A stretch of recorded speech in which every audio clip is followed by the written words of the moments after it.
you very. Can you hear me well? Does this thing work? Yes, no? Okay. Yeah, good stuff.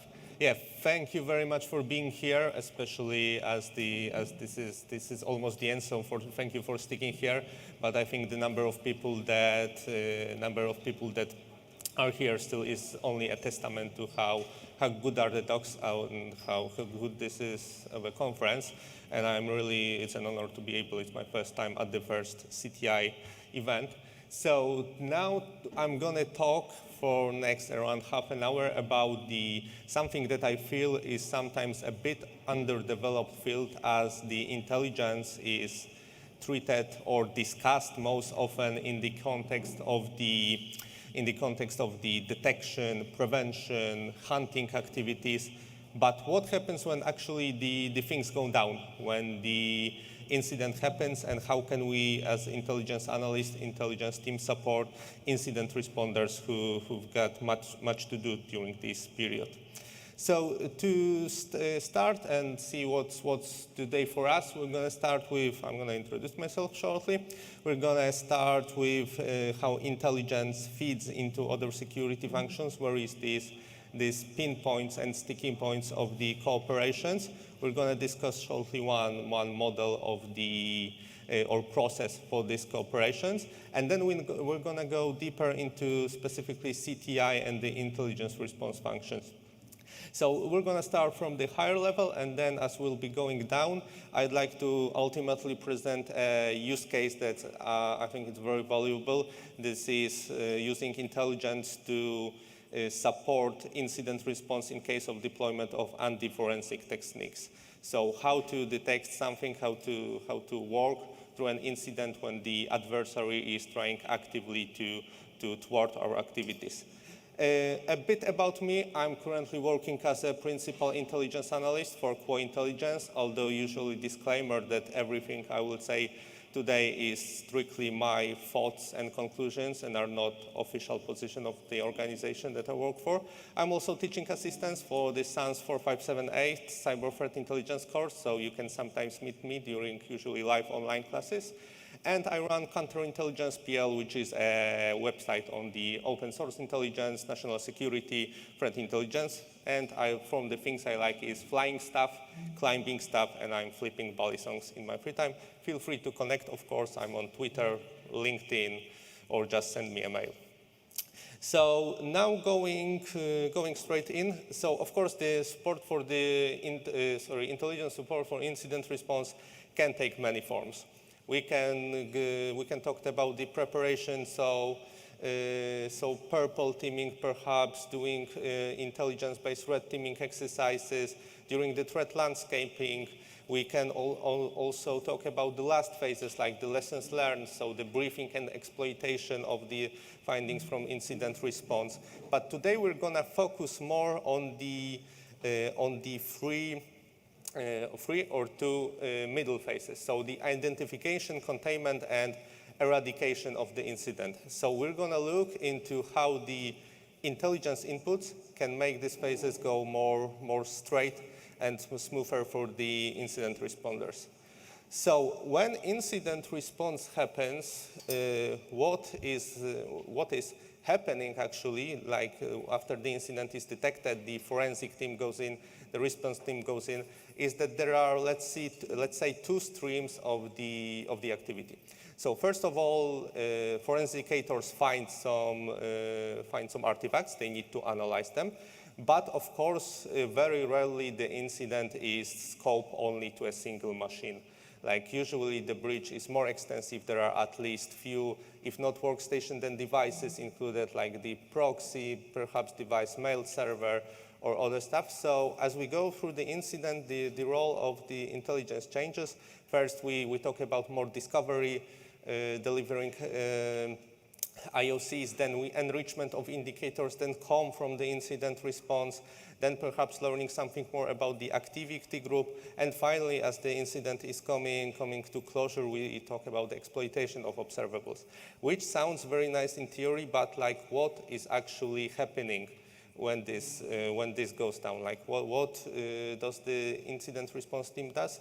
And this is usually more or less something like this. So they are combing the environment very truly, and they are looking for the artifacts that are related to the activity that has happened in the environment.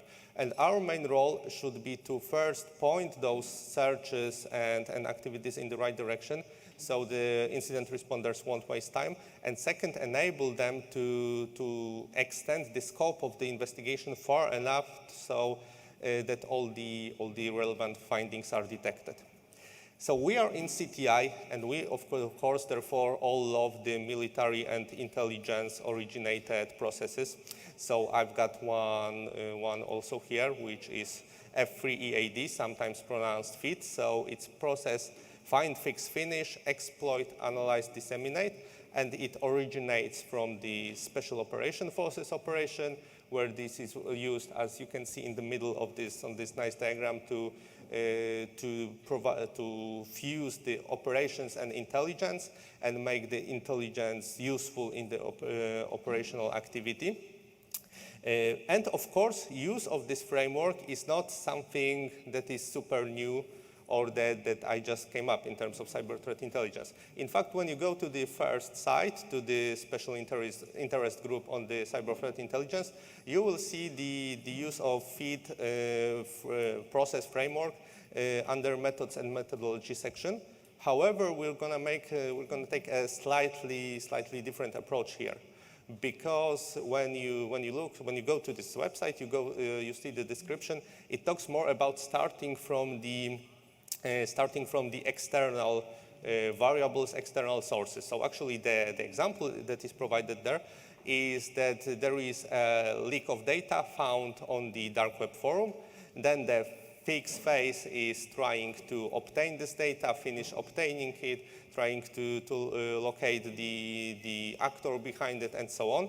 But we're going to do it a bit differently, in a way that's, it was described to some degree in the great book Intelligence-Driven Incident Response by Scott Roberts and Rebecca Brown, but there also it took the more role model of the hunting activities. What we're going to do is we're going to do like this little hunting within the incident response process. So our find phase will be a determination of the relevant activity threat groups based on the findings that we'll discover. Then fixing is assessing scope. So when we have established some indicators of who we are dealing with, we can direct the response activities to be more precise. And finish phase as the eradication of the activity for the environment. So the intelligence should allow us to, for example, find the persistence mechanism, find the backdoors, find the rootkits, ensure that the activity that occurred in our infrastructure has been discovered to such degree that we can actually say that now that it will not come back 6 months later, not because the threat actors come back, but they were never kicked in. So in order to kind of visualize this, is that I would advise to think, as I said, about this incident response process as a mini hunting engagement. So when you are doing threat hunting, the usual process is to establish hypothesis of what's happening in the environment, then assess if we have required visibility in terms of data, log sources, and so on and so on. And then the hypothesis is evaluated by doing searches and queries in the environment in order to detect activity. And you might have heard that the threat hunting takes the assume breach scenario, so that you should assume that there is something happening in the environment, because otherwise, why do it? Here we are kind of next step, or the thing is easier, because we don't have to assume breach. The breach has already, of course, happened if the incident response is engaged. Our role as intelligence will be then to create hypotheses for the scope assessments and lead the incident response process as a hunting engaged internally and looking inwards the specific event. So in terms of the intelligence toolkit that is being used, One of my favorite models, tools, frameworks is the Diamond model of intrusion analysis. It works for me really great, both in description of the activity groups as a whole and linking the kill chains for particular phases of the activities. But we're gonna do here. We're gonna treat it a bit differently. That is, instead of pivoting through the vertex to vertex, we're going to consider Diamond model in terms of the axis. So we're going to analyze in separate manner the technical level of the intrusion and then the relationship between adversary and the victim. In terms of the technical axis, the question that you might see here might seem familiar to you. That is, you might consider them, these are just normal findings of the findings or intelligence requirements in terms of the, let's say, external threat intelligence. So what is out there, what capabilities are likely to be deployed. But here we are looking more retroactively as an incident is happening. So we are not starting from the blank canvas like in the threat landscaping. But rather than that, we are starting pivoting from the activity that has been already detected. So the question of the capabilities is not related to the prevention and what's out there, what should we prepare for, but what can we detect then in the environment, and how can we make sure that activity that has been detected is contained. Similarly, with infrastructure use, we're not gonna be looking for the some infrastructure that is being prepared by the adversary and maybe used further, but instead we're gonna look for the indicators for the incident response team that can be tested in the environment. And finally, when we're talking about the containment and about the persistence mechanism, so how did threat actor, activity group, adversary, however you call it, how they wanted to achieve persistence in our environment, how to maintain the access and so on, and on this measure, on this point, how can we prevent it?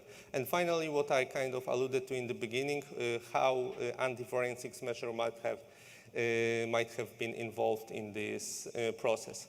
When we are talking about socio-political axis, then we're going to consider the relationship between our adversary and our environment as an organizational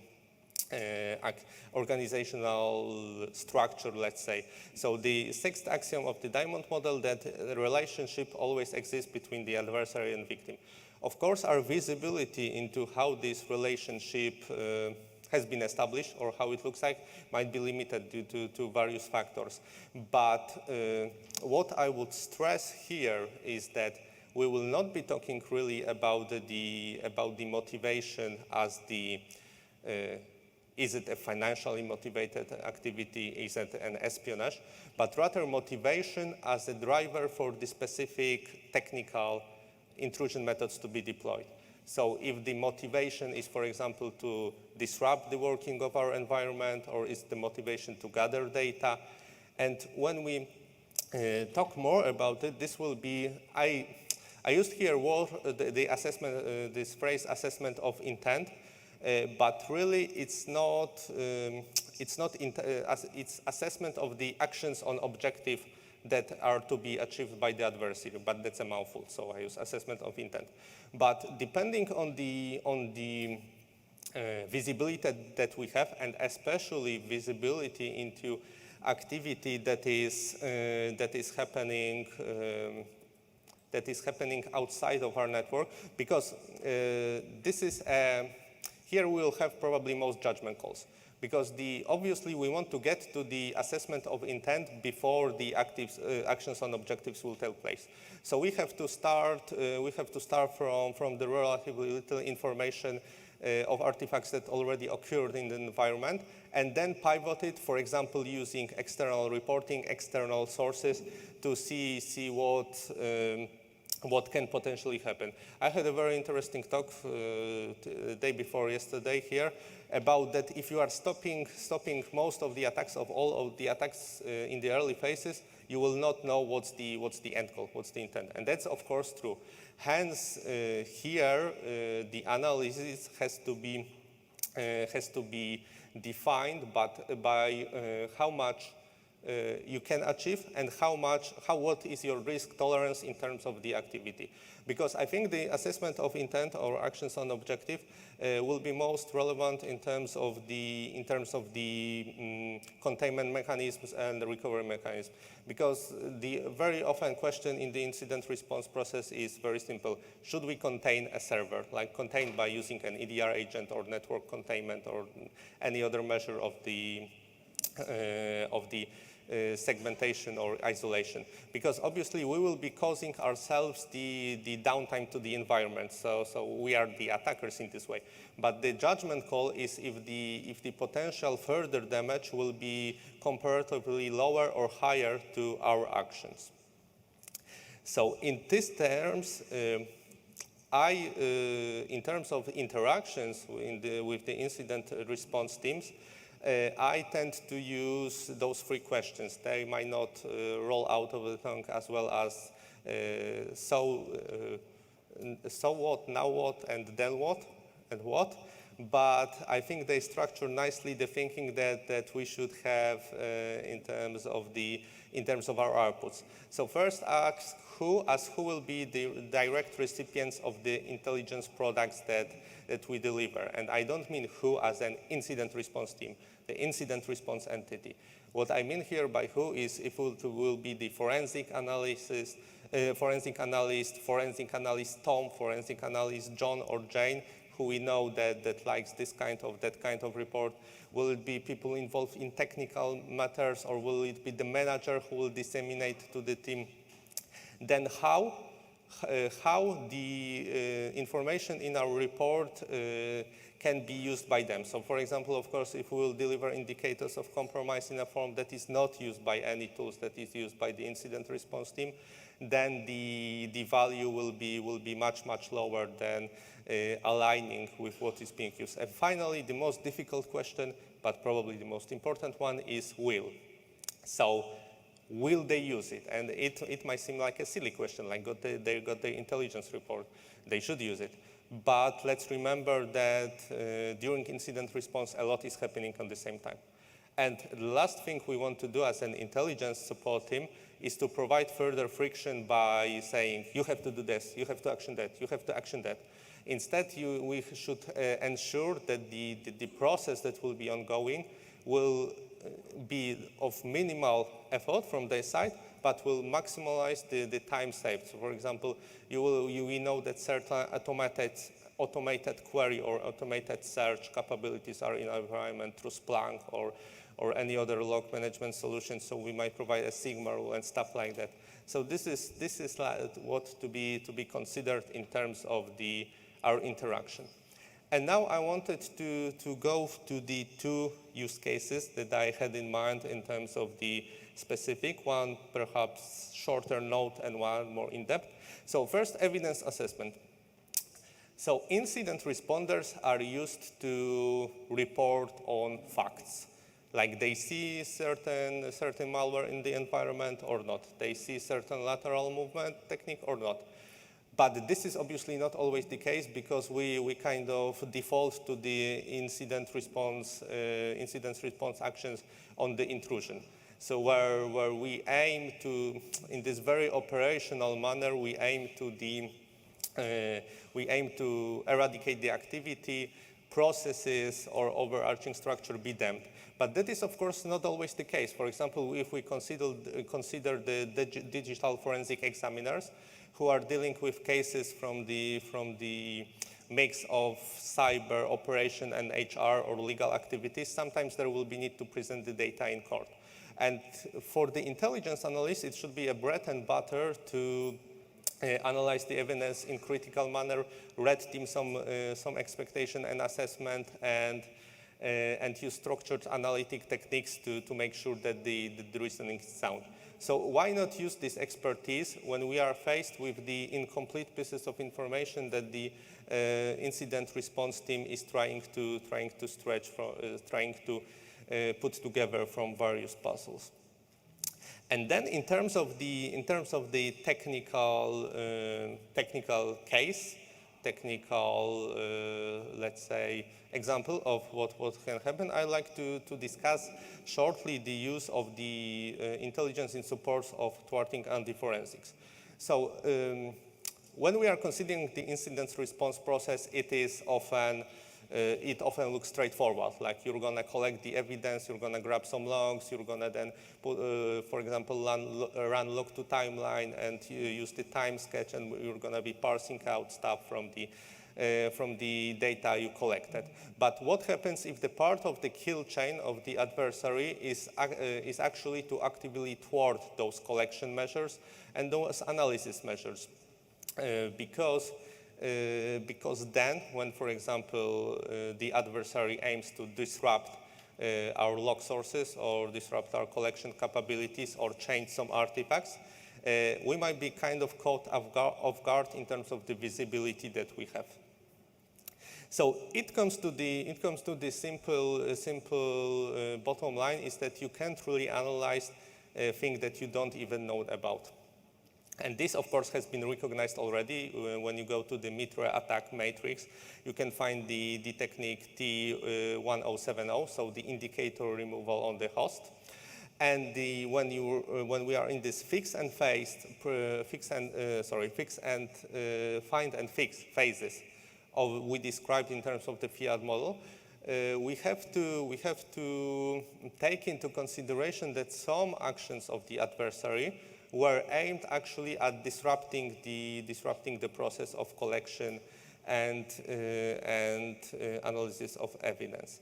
So particularly in terms of adjusting the incident response forensics process to this case, we have to take into consideration the assessment of the visibility that we have into certain parts of the network, the assessment of how robust our logging sources, if they are perhaps vulnerable to overflow, or if they have enough storage, or if they are on the machines that are protected in the same way as the corporate environment, so the compromise can affect even our security monitoring, and then assess how disruption of particular processes of the information gathering would ultimately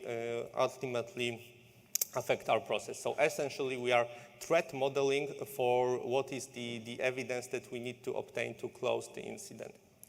So then, in terms of the intelligence requirements, we can consider, because we are intelligence analysts, there needs to be a requirement. So, for example, what we can go for is how asking the intelligence team, or considering between intelligence and incident response, how visibility will be affected if certain technique, for example, from this MITRE attack catalog of the 1070, will be affected in terms of our visibility.